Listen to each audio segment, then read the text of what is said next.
Salut à tous, c'est Automatis YouTuber, j'espère que vous allez bien, moi ça va super. Aujourd'hui on se retrouve pour un nouvel épisode de la série R Info. On commence tout de suite. Alors attendez, il faut que ça charge avant. Oh, ça y est. Alors attendez, vous inquiétez pas, il y aura un épisode d'R Info aujourd'hui, vous inquiétez pas, c'est juste le début, ça démarre, ça bug un peu. C'est rien, je vous mets de pause, on se retrouve tout à l'heure, parce que là je suis en train de chercher la première actualité. Ok, c'est bon, c'est parfait. On y est, c'est bon. Attendez, je vais mettre pause parce qu'il faut bien regarder avant. Et pour commencer, nous allons commencer par une plutôt bonne nouvelle. Alors c'est une très bonne nouvelle même. C'est simplement, vous savez, l'Antonov 225, le plus gros avion du monde, qui était un avion cargo. Regardez le gros avion, l'Antonov 225, là, qui a été détruit en Ukraine au début de la guerre. Eh ben, figurez-vous qu'un jour, cet Antonov pourrait réapparaître. Alors bref, je ne vous en dis pas plus, on va dire l'actualité pour mieux comprendre. Allez. Le constructeur aéronautique ukrainien veut ressusciter l'Antonov 225 Mriya. L'unique exemplaire du plus gros avion du monde avait été détruit par les bombardements russes en février 2022. Voici l'histoire, voici l'histoire de cet oiseau de métal mythique. Il faisait la fierté des Ukrainiens, mais il n'a fallu que quelques minutes dans la nuit du 25 au 24, dans la nuit du 24 au 25 février 2022 pour que le fleuron de l'aéronautique ukrainienne soit anéanti. L'Antonov 225 Mriya, donc Mriya ça veut dire rêve en ukrainien, n'a pas résisté au bombardement russe qui visait l'aéroport de Os- Os- Ostomel au nord-ouest de Kiev, au tout début de la guerre déclenchée par Moscou. Il a pris feu dans l'immense hangar où il était stationné pour des réparations. Donc voici la photo de l'Antonov 225 après sa destruction, comme vous pouvez le voir. Complètement détruit, il ne reste plus rien. Ainsi a disparu le plus grand avion du monde. Il n'existait qu'un seul exemplaire.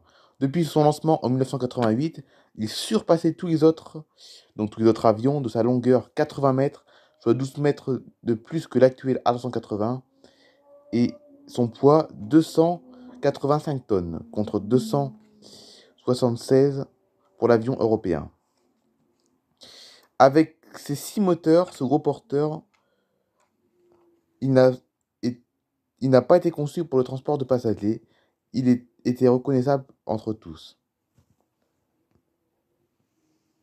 Un avion constitué dans un endroit secret.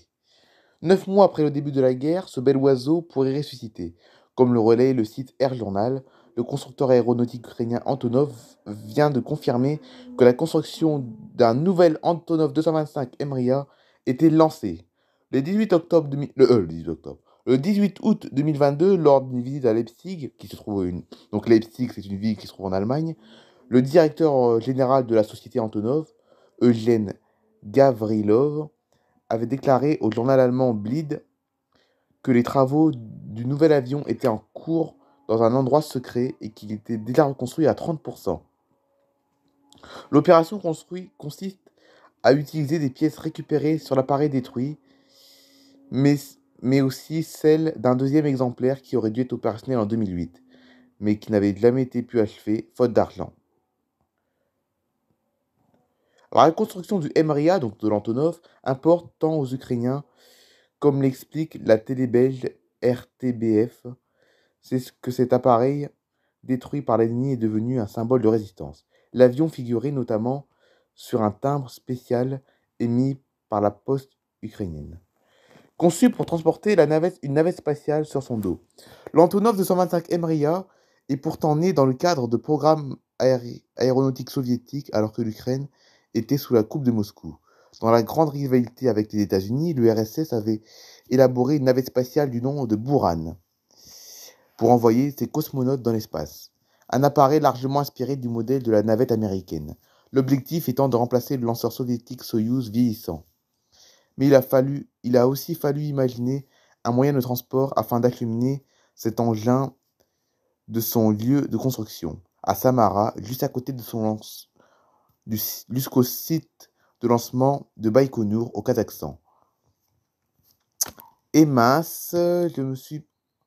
Oh punaise, attendez, on va reprendre l'actualité, on va reprendre l'article. Excusez-moi, il y a une petite erreur là. Je ne sais pas ce qui vient de se passer. Ok, excusez-moi, c'est reparti.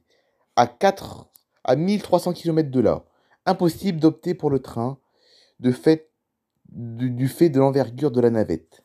Le choix s'est finalement porté sur un avion, comme aux États-Unis.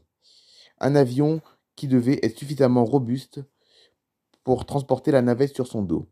Le Emria a donc été pensé pour supporter de très lourdes charges jusqu'à 250 tonnes, en comparaison avec l'actuel Beluga qui embarque des pièces d'avion est limité à 40 tonnes.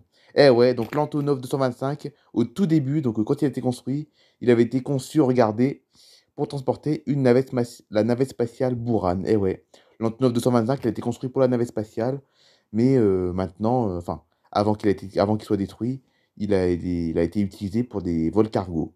Mais avant, c'était pas. Dans les années 80, l'Antonov a été utilisé pour la navette spatiale, et maintenant, il a été utilisé, enfin, avant la guerre, quoi, il a été utilisé pour les avions cargo.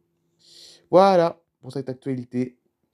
Donc une plutôt bonne nouvelle, donc l'Antonov, vous l'aurez compris, va peut-être être vaste. C'est même sûr, il va être reconstruit. On ne sait pas quand, mais il sera reconstruit. Et là, ils sont même déjà en train de le reconstruire. La guerre n'est même pas terminée, qu'ils sont déjà en train de le reconstruire apparemment. Voilà, une plutôt bonne nouvelle pour ce début de cet épisode. Alors, deuxième actualité qui est certainement comment? Qui est beaucoup moins gai que celle qu'on vient de voir, que bon, l'Antonov, c'est vrai que c'est en Ukraine, et en Ukraine actuellement c'est la guerre, mais ils sont quand même en train de prévoir de construire un nouvel Antonov, donc ce qui est plutôt une bonne nouvelle quand même. Mais bon, là c'est une mauvaise actualité, là pour le coup. Terrible accident, deux avions se percutent au cours d'un meeting aérien à Dallas, aux États-Unis. Lors d'un meeting aérien à Dallas, aux États-Unis, deux avions se sont entrés en collision et se sont écrasés. Les images sont spectaculaires. Un terrible accident a eu lieu alors qu'un meeting aérien se déroulait à l'aéroport de Dallas Exclusive dans le Texas. Deux avions se sont percutés sous les yeux des spectateurs, horrifiés. Bah tu m'étonnes. Selon l'administration fédérale de l'aviation qui a commenté l'accident, les deux avions concernés sont un Boeing B-17 Flying Fortress et un Bell P-63 King Cobra qui sont entrés en collision et se sont écrasés vers 13h30 heure locale. Les équipes de secours sont intervenues. Les responsables ont déclaré qu'ils ne savaient pas combien de personnes se trouvaient à bord de deux appareils. Des deux appareils. Regardez la vidéo là de l'avion qui se sont crashés. Attendez, on va la remettre. Regardez. What? No!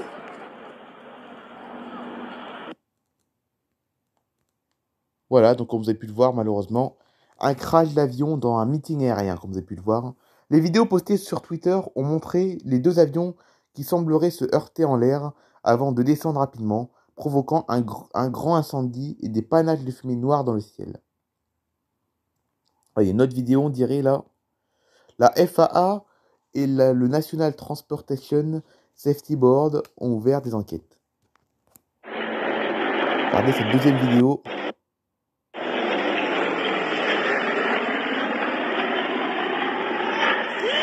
Dios mío! Oh, Dios mío! Voilà, donc un beau crash d'avion quand même, vous avez vu. C'est pas des avions passagers, mais c'est quand même un meeting quand même. Hein. Dans un meeting aérien, il y avait des gens qui regardaient et tout. Voilà. Donc la deuxième actualité est plutôt triste quand même, par rapport à la première. Hein. Parce que c'est vrai que la première actualité, c'est en Ukraine, et en Ukraine, c'est la guerre.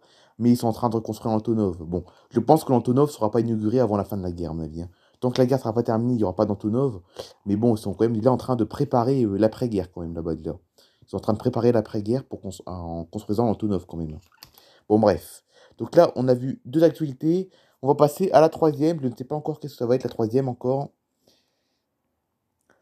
Un avion pour New York contraint à faire demi-tour en raison d'un passager suspect. La CIA aurait informé l'aéroport d'Athènes, donc en Grèce, la présence à bord d'un homme d'origine saoudienne sur un vol au départ d'Athènes et à destination de New York. Un autre avion pour Dubaï a également été fouillé de fond en comble. Les autorités grecques sont en état d'alerte à l'aéroport d'Athènes. Elf, machin truc, je sais pas comment on prononce le nom de l'aéroport.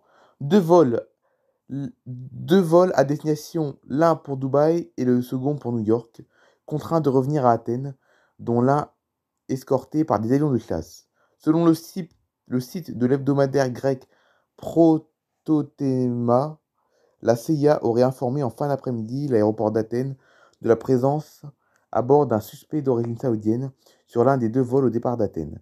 Le premier, en direction de Dubaï, venait juste de décoller quand il a été contraint de revenir à son point de départ pour raisons techniques, comme annonçait le pilote.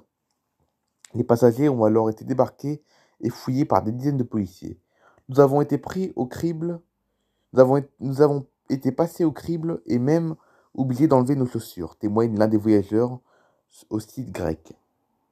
Au terme de ces fouilles, les passagers ont pu à nouveau regagner leur place à bord pour partir à Dubaï avec plus de 5 heures de retard. Le second vol de la compagnie Emirates, aussi identifié EK210 avec 228 passagers à son bord, ainsi que 18 personnels navigants, avait déjà décollé pour New York. Alors qu'il se trouvait au-dessus de la Sardaigne, l'Italie, mais aussi la France, auraient refusé un atterrissage d'urgence. L'avion a donc été forcé de faire demi-tour. Immédiatement, et sur l'ordre de l'OTAN, des chasseurs de type F-16 ont décollé de la base de Souda, en Crète, pour escorter le vol vers la capitale grecque. L'avion a soigneusement évité de survoler les terres habitées par sécurité. Dans la soirée, l'avion a atterri. Les forces de l'ordre ont été déployées autour de l'appareil. Les passagers et l'avion ont été contrôlés et la police grecque a finalement annoncé ne rien avoir trouvé. Les médias locaux avaient d'abord tenté de décrypter cette affaire, d'autant que les services secrets helléniques auraient jugé l'alerte assez importante pour convoquer une cellule de crise. Eh ben et donc. Voilà, c'est la fin de cette vidéo. J'espère qu'elle vous aura plu. N'hésitez pas à liker, à laisser des commentaires et surtout, abonnez-vous les amis. Allez, ouais, tout le monde, regardez sur qui on tombe là. On tombe sur Barvina. Et ouais, on tombe encore sur Barvina, comme vous avez pu le voir. Allez, bye tout le monde. J'espère que ce petit épisode d'Air Info vous a plu. Regardez la Barvina là. Vous avez vu? Et ouais, Barvina. Allez, bye tout le monde.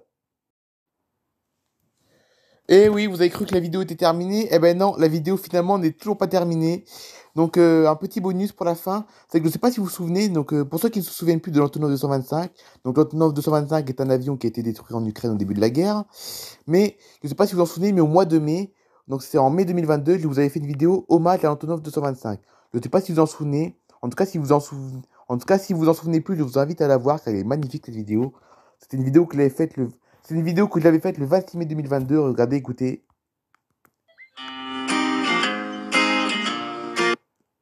Tranquille, je prends mon temps.